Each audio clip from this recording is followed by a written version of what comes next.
Halo, selamat sore pendengar Trijaya, selamat berjumpa dalam program Talk Show Parlemen Menyapa edisi hari ini Jumat 30 Juli 2021 hasil kerjasama Radio MNC Trijaya, MNC Play, Koran Sindo, dan iNews TV.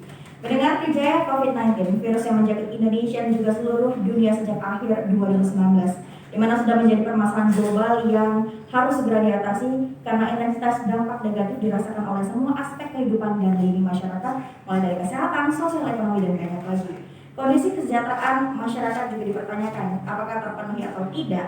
Jika melihat dari situasi, kondisi kesejahteraan sosial tidak berjalan seperti biasanya. Terlihat dari sisi sosial dibatasi, lalu terganggunya kesehatan mental individu atas kecemasan dan stres akan terjangkitnya virus tersebut, terpenuhi atau tidaknya kebutuhan sehari-hari yang ada, ataupun bantuan sosial yang telah diberikan pemerintah sudah tepat sasaran atau tidak. Nah, DPRD semua melalui fungsi pengawasannya melakukan pengawasan agar kesejahteraan rakyat tetap terpenuhi meski kita harus tetap berjibaku dalam penanganan COVID-19. Nah, pendengar Trijaya, ikuti terus perbincangan kami selama 1 jam ke depan dalam Talk Show Parlemen Menyapa bersama DPRD Sumut. Kali ini dengan Komisi E ya, bersama saya Ani Maulidia dan juga narasumber saya ada Bapak Hendra Cipta SE selaku Wakil Ketua Komisi DPRD Sumut dan juga selaku Ketua Fraksi PAN DPRD Provinsi Sumatera Utara. Assalamualaikum Pak Hendra, apa kabar? Waalaikumsalam, Ami.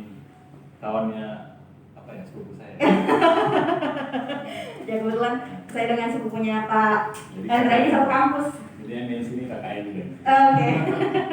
Dan kali ini sebenarnya kita juga ditonton ya oleh adik-adik mahasiswa dan juga rekan-rekan DPR dan yang lainnya. Dan dengan Trijaya, Anda bisa berinteraktif ya bersama kami di 45726 atau SMS dan WhatsApp di 0813 61939928. Saya langsung nih Pak Hendra untuk topik kita kali ini. Nah, pandemi ini kan menghantam semua sektor ya, kesehatan, sosial ekonomi, dan masih banyak lagi yang semua sektor merasakan dampaknya. Seperti apa nih tanggapan Bapak sendiri selaku dari Komisi E untuk kesejahteraan masyarakat di pandemi ini? Ya, pertama tentunya kita sebelum diskusi terkait dampak ya, kita harus ceritakan dulu potret kekinian kondisi objektif terhadap kondisi COVID-19 yang beredar di Sumatera Utara. Yep. Kami bisa sampaikan karena memang masyarakat itu cenderung sebagian besar itu tidak percaya ada COVID ini, sehingga lemahlah protokol kesehatan di tengah-tengah masyarakat kita. Bukti bahwa corona ini nyata dan ada di tengah-tengah masyarakat kita. Ini Sumatera Utara hari ini rankingnya sudah naik nih. Dari sebelumnya wawancara saya sebelum dengan radio yang lain beberapa waktu lalu itu kita Sumatera Utara di posisi ke-12 di seluruh Indonesia. Hari ini per hari ini kita sudah naik ke peringkat 7. Jadi ini ada data yang menunjukkan bahwa peningkatannya cukup signifikan untuk Sumatera Utara. Kemudian itu juga bisa dibuktikan dari ketersediaan tempat tidur, ya, atau istilah di mereka gunakan bor. Bor kita itu untuk ICU itu sekitar 400-an, yang disiapkan sudah terpakai itu 200-an. Artinya sudah hampir 56% digunakan. Total kita itu sekitar 5.600-an gitu ya, tempat tidur baik itu ICU maupun isolasi itu sudah digunakan hampir 63%. Kita kecilkan lagi potretnya ke Kota Medan karena Kota Medan sebagai daerah yang level 4 hari ini ya, kemarin PPKM darurat, sekarang PPKM level 4. Itu bornya itu sudah mencapai 71%. Dari ketersediaan tempat tidur baik yang ICU maupun isolasinya itu sekitar 2.800-an, yang sudah digunakan 2.000, sisa 800.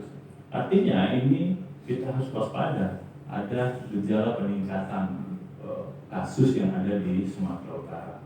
Jadi kita berharap masyarakat juga tetap mengikuti protokol kesehatan, instruksi pemerintah, karena pemerintah Sumatera Utara dan pemerintah Kota Medan ini tentunya berpikir bagaimana menyelamatkan warganya. Dan tentunya itu bisa terwujud kalau masyarakatnya itu ikut serta dalam rangka meningkatkan disiplin protokol kesehatan di tengah-tengah masyarakat. Ya, kalau ada dampak dari sebuah kebijakan untuk melindungi masyarakat itu pasti ada. Hari ini Kota Medan itu berlaku PPKM level 4. Kita sudah tahu diatur semua ya, walaupun lebih longgar sebenarnya dari PPKM darurat gitu ya. Tetapi sebenarnya ini juga belum menunjukkan angka tren menurun. kasus COVID di Kota Medan. Artinya pemerintah juga harus berjaga-jaga. Pemerintah Provinsi Sumatera Utara ini hari ini semakin mempersiapkan lagi rumah sakit haji, rumah sakit asrama haji dan Wisma Atlet sebagai tempat untuk isolasi. Jadi artinya pemerintah sudah berpikir bahwa ini harus diantisipasi. Kemudian hari ini pemerintah Sumatera Utara mengikuti pemerintah pusat itu kita dalam rangka vaksinasi. Ya, Presiden Jokowi melakukan sekitar 70% warga Indonesia harus divaksin. Tapi masalah vaksinnya ada nggak? Ya. Nah itu ya. Sumatera Utara harus mengikuti kebijakan pusat. Kita kalau 70% warganya berarti sekitar 11 juta warga Sumatera Utara harus disuntik vaksin. Data kita beberapa waktu lalu yang kita panggil Dinas Kesehatan itu yang divaksin baru sekitar 2 juta orang. Berarti ada sekitar 9 juta orang lagi yang belum divaksin di Sumatera Utara. Kemarin kita dari provinsi dengar bahwa pemerintah provinsi Pak Gubernur Edi Rahmayadi meminta kepada pemerintah pusat sebesar 2 juta rial ya untuk 9 juta orang gitu. Tapi yang datang kemarin itu hanya 45.000 ya, sedikit sekali. Jadi artinya memang ketersediaan vaksinnya itu tidak memadai. Nah, kemudian kita Sumatera Utara juga sudah bersiap dengan melalui fasilitas kesehatan. Artinya ada sekitar 800-an fasilitas kesehatan paskes yang digunakan buat vaksinasi. Kemudian juga ada sekitar hampir 5.000 tenaga vaksinator. Ini yang saya katakan bahwa kita serius menghadapi ini. Walaupun dampaknya pasti ada nih. Pertama dampak bagi dunia pendidikan. Karena saya ini bidang Kesra di Komisi E. Ya, itu salah satu bidang pendidikan. Sampai hari ini kita belum bisa ketemu tatap muka. Ya, rindu nih ada mahasiswa kita yang nonton ini juga rindu juga dia kan. Rindu kampus ya. Rindu kampus, rindu sama dosennya gitu ya. Rindu sama kantin itu tangi dan gitu. Jadi ya hampir semua. Jadi kemarin itu kita sebenarnya sudah bersiap-siap karena memang hasil kunjungan kami ke provinsi lain, baik itu ke Sumatera Barat, Aceh dan sebagainya, mereka sudah melakukan pertemuan tatap muka sejak Januari 2021. Kita belum, gitu. Tapi sebenarnya kita sudah siap untuk itu. Tapi karena kemarin itu pasca Idul Fitri meningkat kita, makanya pemerintah Sumatera Utara membuat kebijakan untuk menunda pertemuan tatap muka. Tapi itu yang kondisi yang hari ini terjadi di tengah masyarakat kita, yang harus dipahami oleh masyarakat kita memang corona itu nyata dan pemerintah bekerja keras buat mengantisipasi hal yang tidak diinginkan di tengah masyarakat kita. Kemudian kami dari DPRD tentu mengevaluasi apa penerapan penegakan PPKM yang dilakukan oleh pemerintah, apakah itu pemerintah provinsi maupun Kota Medan. Misalnya kita mengevaluasi adanya penyekatan, ya, dan tujuannya bagus mengurangi mobilitas indeks di tengah-tengah masyarakat, tetapi tidak efektif. Presiden sendiri menyatakan tidak efektif mobilitas indeks di tengah kota, gitu ya. Jadi orang diarahkan menuju jalur jalan yang berbeda, tapi bisa keluar lagi di tempat yang sama. Ya. Betul nggak?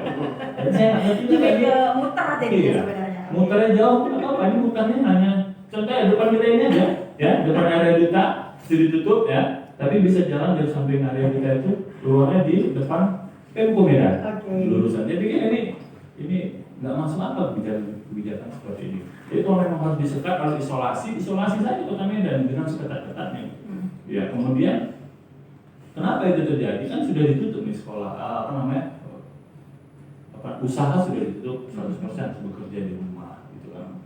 Kemudian sektor-sektor lain juga seperti itu. Saya pikir inilah evaluasi kita harus kita perbaiki.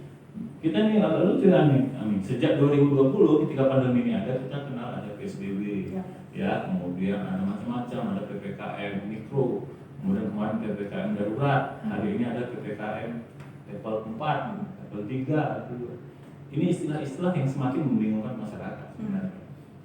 Jadi harus ada standar yang tetap oleh pemerintah kita ini buat menerapkan kondisi kesehatan di tengah masyarakat. Saya pikir itu yang harus kita galakan bersama-sama.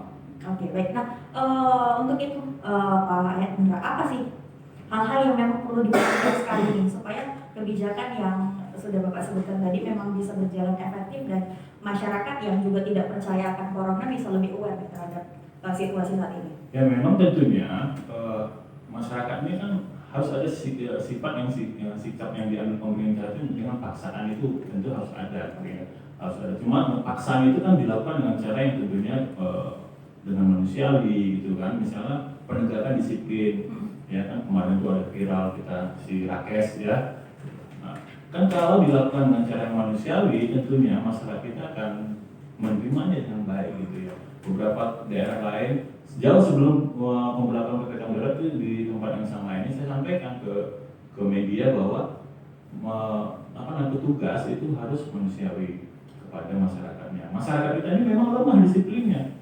Jadi pemerintah, petugas harus sabar gitu menghadapi masyarakat yang memang ya peduli nggak peduli. Kenapa mereka masyarakat itu peduli nggak peduli? Karena menyangkut kehidupan mereka,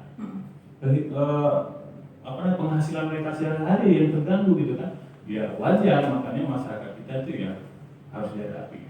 Nah, tinggal bagaimana kita khususnya para penegak disiplin itu melakukannya dengan cara-cara yang baik.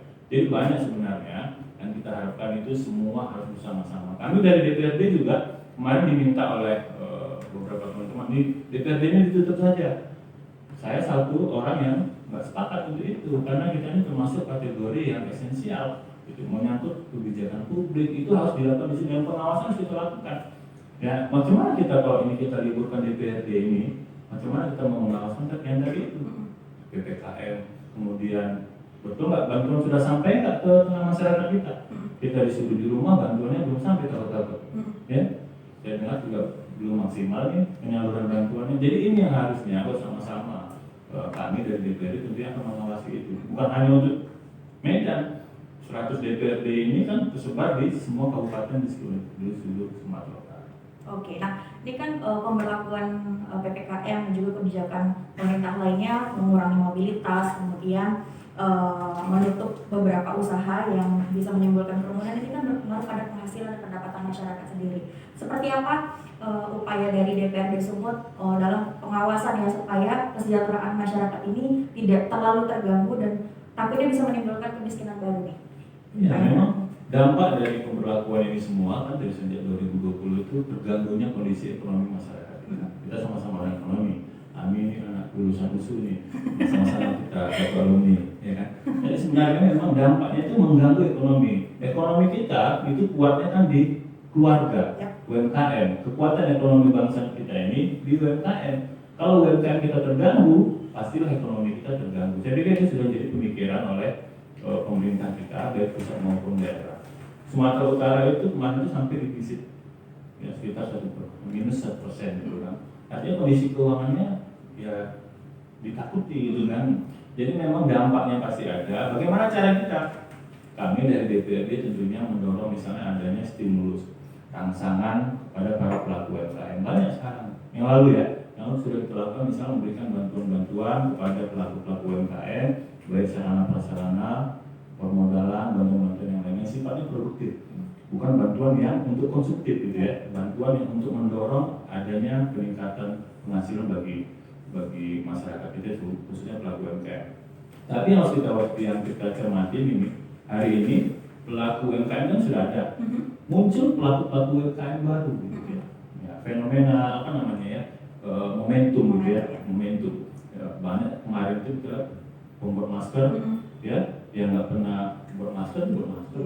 Ini kan banyak. Jadi inilah sebenarnya memberikan peluang juga buat masyarakat kita. Tapi yang harus kita cermati ini, yang belum tersentuh sama sekali itu rekan-rekan kita itu pekerja musik.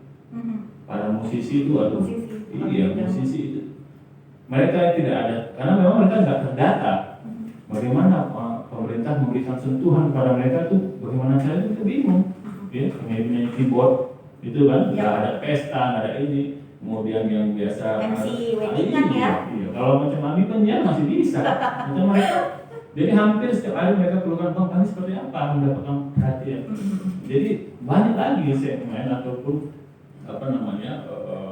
bagian-bagian dari masyarakat kita yang tersentuh oleh pemerintah kita. Oke, baik.